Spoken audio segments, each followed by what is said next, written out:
Hello everybody and welcome back to another visual pattern challenge. Here's our pattern for today. Here's step 1, here's step 2, here's step 3, and your challenge is to predict how many of these blue squares are going to show up in step 4. If you can do that, can you predict how many in step 43? And can you write an equation along the way that could be used to predict the number of squares in any step at all? So that's the challenge. If you'd like to take it, pause the video and see what you can do. All right, so got kind of an interesting looking pattern. We start out with these 4 squares, and then we're adding, but all off in a different direction for each one to get that kind of star-shaped pattern. I guess, the original 4 are right here, so we're just adding 1 off of each. And then, yeah, it looks like we're adding another 1 off of each. So for step 4, I'd add 1 here, 1 here, 1 here, and 1 here. And that would be 16 for step 4. So my prediction for step 4 is 16 squares.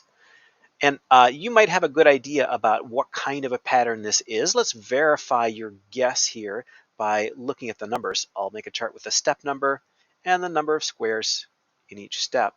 So in step 1 we have 4. In step 2 we have 8.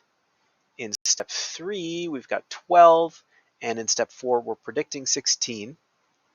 If we subtract to find the difference between each step, 8 minus 4, 4, 12 minus 8, 4, and 16 minus 12, 4, we've got that constant in our differences.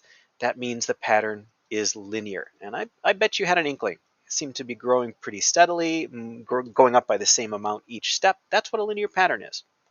We can use this equation, y equals mx plus b, to model a linear pattern. And the m, the slope of the line, is going to be this rate of change, how much it goes up each step. So y equals 4 times x, where x stands for the step number. And then this plus b, if we need it, will be used to adjust to make sure it matches what's really up there. But let's try this much, the stem of our equation here. So I've got y equals 4 times, and for x, I'm going to put in the step number. So 4 times 1. And 4 times 1 is 4, and yes, that is exactly how many squares we have. Let's try it with step 2. Y equals 4 times 2.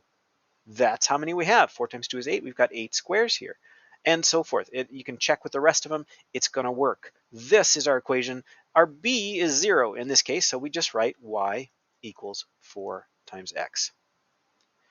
Finding how many squares in step 43 is pretty easy now. Just plug 43 in for the step number, 43 in for x. So y equals 4 times 43. And 4 times 40 would be 160, and 4 times 3 would be 12. So that's 172 squares in step 43. Well, how'd that go for you? Did you see that it was going to be 16 in step 4? Did you find this equation? Let me know. Thanks, everybody.